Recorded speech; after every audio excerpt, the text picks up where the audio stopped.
میرے بیٹے نے بار بار مجھ سے پوچھا ہے یہ کیا ہے یہ کیا ہے. یہ الگ بات ہے کہ وہی بیٹا جب جوان ہو جاتا ہے اور بوڑھا باپ ایک سے دو بار پوچھتا ہے تو بیٹا بگڑ جاتا ہے کہ بڑھوا خراب ہو گیا, دماغ خراب ہو گئی کہ ایک ہی بات کو بار بار پوچھ رہے ہیں. یہ الگ بات ہے نوجوانوں, باپ کے دل سے پوچھو. جب بچہ بولنا سیکھتا تو تیری زبان میں جب ایک بات کو 10 بار پوچھتا ہے تو باپ ہمیں نہیں سمجھتا, پورے محلے میں اعلان کرتا ہے کہ آج میرے بیٹے نے 14 مرتبہ پوچھا یہ کیا ہے, بتایا چڑیا پھر پوچھ رہا ہے یہ کیا ہے. بہت خوش ہوتا ہے. لیکن وہی بیٹا جب باپ بوڑھا ہو جاتا, بیٹا جب آتا پوچھتا باپ کہاں تھا, بازار گئے تھے. پھر تھوڑی دیر کے بعد آپ کی محبت صبح سے دیکھا نہیں تھا, لال کے لیے پریشان ہے, میرے لال نے صبح میں دیکھا نہیں کہاں تھے. بیٹا کہتے بابا بازار گئے تھے. تیسری بار پوچھ لیا کہ کہاں گئے تھے. بیٹا بگڑ جاتا ہے کہ ایک ہی بار آپ کا پوچھتے پاگل ہو گئے, دماغ خراب ہو گیا. آج ہمارا مزاج ہو گیا ہے نوجوانوں, مجھے طرف نہیں کرنا. بچے نے سوال پر سوال کرنا شروع کر دیا. بچہ گزر رہا ہے, نگاہ پڑی, دیکھا سامنے ہی وہ پہاڑ ہے, کوہ تھور پر نگاہ پڑی. بچے نے اتنے بڑے پہاڑ کو دیکھا تو بچے نے بابا سے سوال کیا, بابا یہ کون سی شے ہے, اتنی بڑی چیز ہے کیا. بچے نے کبھی پہاڑ دیکھا نہیں تھا, پہلی بار گزرا تھا. پہاڑ کو دیکھ کر گھبرا گیا. بچے نے سوال کیا, بابا اتنی بڑی کون سی شے ہے. باپ نے مسکراتے ہوئے جواب دیا, میرے لال یہی تو کوہ تھور ہے, یہی تو تور ہے, یہی پہاڑ ہے. بیٹے نے سوال کیا, بابا پہاڑ اتنا بڑا ہوتا ہے. کہا ہاں بیٹا پہاڑ بہت بڑا ہوتا ہے. کہا بابا اس پہاڑ سے بھی بڑی بڑی شے اللہ نے پیدا کیا ہے. کیا ہاں بیٹا اللہ کے خزانے میں کوئی کمی ہے, پہاڑ سے بڑی شے زمین ہے, اس سے بڑی تو زمین ہے. کہا بابا زمین سے بھی بڑی کوئی شے ہے. باپ نے کہا بیٹا وہ آسمان ہے. کیا بابا آسمان سے بھی بڑی کوئی شے ہے. جب بچے نے سوال پر سوال شروع کیا تو باپ کی آنکھیں بھر آئی, باپ رونے لگا. باپ کو روتے ہوئے دیکھا. بچے نے سوال کیا, 2-4 سوال میں رونے لگے, گھبرا گئے. کہا بیٹا تمہارے سوال سے نہیں رو رہا تھا. کہا پھر سے جواب نہیں بن پا رہا تھا, رو رہے. کہا بیٹا اس سے نہیں رو رہا, تو نے اگر سوال ہی کر دیا کہ پہاڑ سے بڑی شے زمین ہے, زمین سے بڑی شے آسمان ہے, آسمان سے بڑی شے کیا ہے. تو میرے لال اس سے بڑی شے تو ہمیں کچھ نظر نہیں آ رہی سوائے اپنے باپ کو جھوٹ کے, اپنے گناہ کے. میں بہت بڑا گناہگار ہوں, میں بہت بڑا ساتھی ہوں, میں بہت بڑا مجرم ہوں اپنے رب کا. میں نے پوری زندگی گناہوں میں گزار دی, مجھ سے بڑی خطائیں ہوئی ہیں, بڑی لفزشیں ہوئی ہیں. میں بڑا سہکار انسان ہوں. میرے نام نیکی نام کی چیز نہیں ہے. بیٹا پہاڑ سے بھی زیادہ, زمین سے بھی بڑی شے, آسمان سے بھی بڑی شے میرے پاپ وجود ہے, میرے گناہ. میں اپنے رب کا بہت بڑا مجرم ہوں, بہت بڑا خطاکار. میرے گناہ دریائے گھاٹ سے بھی زیادہ ہے, پہاڑ سے بھی زیادہ ہے, زمین سے بھی زیادہ, آسمان سے بھی زیادہ. میں بہت بڑا مجرم ہوں. پوری زندگی میں نے اپنے خطاؤں میں گزار دی ہے, اپنے رب کا نافرمانا, برگنا فرما بردار بنا. سننے کے بعد بیٹے نے باپ کو روتے ہوئے دیکھا. بیٹے نے سوال کیا, بابا پھر اس سے بھی بڑی تو کوئی شے نہیں. جب پہاڑ سے بڑی شے ہے, زمین سے بڑی چیز ہے, آسمان سے بڑی چیز ہے, تو تمہارے گناہ سے بھی تو بڑی کوئی چیز ہوگی. اتنا تو نہ تھا. باپ مسکرانے لگا. کہا بیٹا تو نے دکھتے ہوئے رنگ پر ہاتھ رکھ دیا ہے. بیٹا بڑا سکون مل گیا ہے. جب پوچھ ہی لیا تو مجھے اطمینان ہو گیا. ہاں زمین سے بڑی شے آسمان ہے, آسمان سے زیادہ بڑی شے میرا خطا گناہ جرم ہے. اور گناہ سے بڑی شے کے بارے میں جب پوچھ رہا ہے تو ہاں یاد آ گیا, میرے رب کی رحمت ہے, میرے رب کا فضل ہے, میرے مولا کا کرم ہے, میرے معبود کی عنایتیں ہیں, میرے مولا کی نوازش ہے, اللہ کا فضل بے پناہ ہے. سبحان اللہ, سبحان اللہ, سب سے زیادہ ہے. سبحان اللہ. اے موسیٰ, جسے میرے کرم پر اتنا بھروسہ تھا, جسے میرے فضل پر اتنا اطمینان ہو، جسے میری رحمت پر اتنا یقین ہو، بھلا وہ مجرم کیسے رہے گا؟ میں نے اس کے خطاؤں کو معاف کر دیا، گناہوں کو بخش دیا، اس لیے کہ اب آئی وہ حبیب اللہ، توبہ کرنے والا اللہ کا دوست ہوا کرتا۔ سبحان اللہ، سبحان اللہ، اللہ اکبر، اللہ اکبر، یا رسول اللہ، زندہ باد، زندہ باد۔ وہ فوراً اپنی غلطی پر نادم ہوا ہے، اپنی غلطی کا احساس مجھے فوراً ہوا ہے، اس لیے میں نے اس کے خطاؤں کو معاف کر دیا۔ انسان کیا جانتا ہے کہ اس کی کون سی ادا اور اس کی بارگاہ، جس عمل میں خلوص کی وابستگی ہوگی، بڑی خلوص کے ساتھ رویا تھا، بڑی خلوص سے اپنے مولا کو یاد کیا تھا، اللہ نے اس کے خطاؤں کو معاف کر دیا۔ اللہ کرنے والا لہٰذا کسی بھی عمل کو حقیر تصور نہ کرو، کسی بھی عمل کو مختصر نہ جانو، شاید وہی عمل تمہارے ذریعے سے جا سکتا ہے۔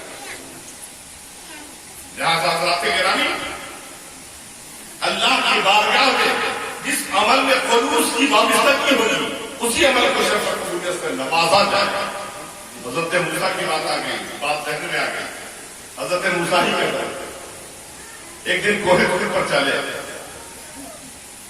ندائے غیبی ہوئی، آسمان سے آواز آئی، موسیٰ تیری امت کا فلاں فرد جو ہے اسے میں راضی ہو گیا، اس نے ہمیں منا دیا ہے، اس کے عمل سے میں خوش ہو گیا، اور جب عمل سے خوش ہو گیا، اس نے مجھے منا دیا، راضی کر لیا، تو میں نے اسے دو بڑے انعام سے ہمارا بات کیا، دو انعام سے نواز دیا۔ کیا وہ کون سا انعام ہے؟ کیا موسیٰ پہلا انعام تو یہ کہ اس کی نیکیوں کی وجہ سے اس کو عمر میں اضافہ کر دیا، سبحان اللہ، عمر میں برکت عطا کر دی، جتنی زندگی اس نے جی لی، لیکن مزید 80 سالہ زندگی ہم نے اسے اور بھی دے دیا، اسے بخش دیا، زندگی 80 سالہ زندگی میں اضافہ کر دیا، اس کو عمر میں برکت عطا کر دی، وہ 80 سال اور زندہ رہے، اور 80 سالہ زندگی میں دوسرا انعام یہ ہے کہ وہ بڑی غربت کی زندگی گزار رہا ہے، لیکن 80 سالہ زندگی میں 40 سالہ غلامی کی زندگی رہی اور 40 سالہ غریبی کی زندگی، 40 سالہ عشرت کی زندگی ہوگی، 40 سالہ اسرت کی زندگی ہوگی، 40 سال وہ امیر رہے گا اور 40 سال غریب، لیکن ہم اتنا خوش اس سے ہو گئے، اس نے ہمیں اتنا راضی کر دیا ہے کہ یہ فیصلہ ہم اس پر چھوڑ رہے ہیں، جاؤ اس سے پوچھ لو، وہ پہلے امیری کی زندگی چاہے تو ہم اسے امیر بنا دیں، اور پہلے فقیری کی زندگی چاہتا تو فقیری کی زندگی اختیار کر لے، بعد میں پھر وہ امیر ہوگا۔ حضرت موسیٰ آئے، پیغام سنا دیا، خوشخبری دی، بشارت دیا، مبارک ہو، عمر میں اضافہ ہو گیا ہے، تو نے اپنے مولا کو منا لیا ہے، اپنے رب کو راضی کر لیا ہے، اور اللہ جل شانہ نے تمہارے عمر میں 80 سالہ برکت عطا فرما دی ہے، مزید 80 سالہ میں 40 سالہ امیری کی زندگی، 40 سالہ غریبی کی زندگی عطا کیا۔ اب رب قدیر نے تمہیں یہ اختیار دیا ہے، یہ پاور تمہیں دیا ہے کہ امیری کی زندگی چاہو تو پہلے امیری کی زندگی لے لو، غربت کی زندگی چاہو تو پہلے غربت کی زندگی لے لو۔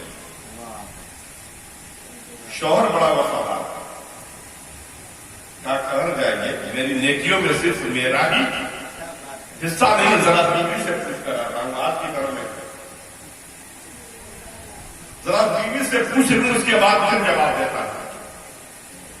حضرات گرامی، بیوی کے قریب گیا، جہاں پیاری جگہ ہم نے اپنے رب کو راضی کر دیا، میرا رب ہم سے راضی ہو گیا ہے، اللہ جل شانہ نے ہمارے عمر میں برکت عطا فرما دی، پروردگار عالم نے ہمیں امیری کی زندگی اور غریبی کی زندگی دونوں عطا کر دیا ہے، لیکن رب نے ہمیں یہ اختیار دیا ہے کہ ہم پہلے امیری کی زندگی لیں یا غریبی کی زندگی۔ میری نیکیوں میں تمہارا بھی شمار رہا ہے، تم بھی شامل نہیں ہو، یہ عزت جو ہمیں ملی ہے اس میں تمہارا بھی حق حاصل ہے، تمہاری وجہ سے یہ مقام ہم لوگوں کو ملا ہے، لہذا میں تم سے مشورہ کر رہا ہوں، یہ بتاؤ کہ پہلے ہم امیری کی زندگی لے یا غریبی کی زندگی؟ ذات گرامی بیگم نے کہا کہ پیارے شوہر، جب غریبی میں ہم نے اپنے رب کو منا لیا تو امیری میں کیسے نہیں منا سکتے؟ جب غریبی میں ہم نے اپنے رب کو راضی کر لیا تو امیری میں کیسے نہیں راضی کریں گے؟ لہٰذا پہلے امیری کی زندگی لی جائے، بعد میں دیکھا جائے گا. پہلے امیری کی زندگی چاہیے. حضرت رب تو دانائے رہو کہیں تو میرے رب کو خبر ہو گئی ہے. حضرت موسیٰ کو پیغام سنایا، موسیٰ کو بتلا دیا، رب کو خبر ہو چکی ہے. دن دونی رات چودھری ترقی ہونے لگی. ہفتہ مہینہ بھی نہیں گزرا کہ دولت کا انبار لگ گیا. ذات گرامی وہ فقیر غریب ایک وقت کھاتا تھا تو 4 وقت بھوکے رہا جاتا تھا، لیکن اب دولت کا انبار لگ گیا ہے. ایک دن میاں بیوی دونوں بیٹھتے ہیں. آج کا معاملہ تو بیوی کرتی کہ چلو کہیں 5 اسٹار ہوٹل میں چلا جائے، اچھا انتظام کر لیا جائے. لیکن وہ بیوی تھی جو نیکیوں کا بٹوارا کرنے والی تھی، نیکیوں کا پیغام دینے والی تھی. شوہر نامدار بیوی کے قریب جاتا ہے، کہتا ہے جاری ہے، ہم لوگ جس محلے میں رہتے ہیں یہ غریبوں کا محلہ ہے، اکثر یتیم بچے ہیں، بیوائیں ہیں، غریب لوگ رہا کرتے ہیں. لہذا میری خواہش یہ ہے کہ ہم اپنے گھر ان غریبوں کی دعوت کریں، انہیں اپنے کھانے پر بلائیں. بیوی مسکرانے لگی، کہا بیگم نے کہا شوہر نامدار دعوت کیوں کرے؟ میرا مشورہ تو یہ کہ دیگچی پھینکا جائے اور دیگ چڑھا لیا جائے، اور آج کے بعد دعوت ہی نہیں بلکہ جب تک ہم زندہ رہے تو ہمیں کسی گھر میں چولہا نہیں جلے گا، سب ہمارے دسترخوان پر کھانا کھائیں. سبحان اللہ. اس لیے کہ یہ عام کا اعلان نہیں، حکم الحاکمین کا اعلان ہے. رب قدیر کا وعدہ ہے کہ ہم نے تمہیں 40 سال امیر کی زندگی دی ہے، تو جب 40 سال اللہ نے امیر بنا دیا ہے تو ہمیں کوئی غریب کر ہی نہیں سکتا جائے جتنا کھلائے. سبحان اللہ. سبحان ہم اللہ. جتنا خرچ کریں، دن رات لنگر چلاتے رہے، دنیا کی کوئی طاقت ہمیں غریب نہیں کر سکتی. رب نے ہمیں امیر بنا دیا، اور جب رب نے ہمیں امیر بنا دیا تو کوئی غریب نہیں کر سکتا. لہذا دعوت کیوں کی جائے؟ جب تک ہم زندہ رہیں گے سب سے کہتے کہ کسی گھر میں کھانا نہیں بنے گا، سب ہمارے دسترخوان پہ ہمارا. سبحان اللہ. گرامی کل کی یہ مائیں اور بہنیں، اور آج اگر کوئی دروازے پر مہمان آ جائے، شوہر بیچارہ خواہش ہو جائے کہ ایک کپ چائے بنا کے دے دیا تو بیوی گرم چائے نہیں کر سکتے. حقیقت یہی ہے کہ اگر شوہر چاہتا بھی ہے کہ کسی کو کچھ کھلا دے تو حضرات گرامی کل وہ زمانہ تھا کہ لکڑیاں جھوک جھوک کر میں کھانا بناتی تھی، مہمان کو بھوکا دروازے سے نہیں جانے دیا. لیکن آج اگر دروازے پر مہمان آ گیا تو ایک گلاس پانی ٹرے میں کر کے لے کے چلے گئے ہوتا ہے. اس سے بھی زیادہ ہوا دفن پر کہتے ہیں گھر ہی سے کیا باہر گئے ہوئے ہیں، انشاءاللہ کا ملاقات کل ہم خود ہی آ جائیں گے. اس کے بعد آج ہم برکت تلاشتے ہیں. کیسے برکت کے لیے بڑی قربانیاں دینی پڑتی. پہلے خود برکت والا ہونا پڑتا تب برکت ہوتی.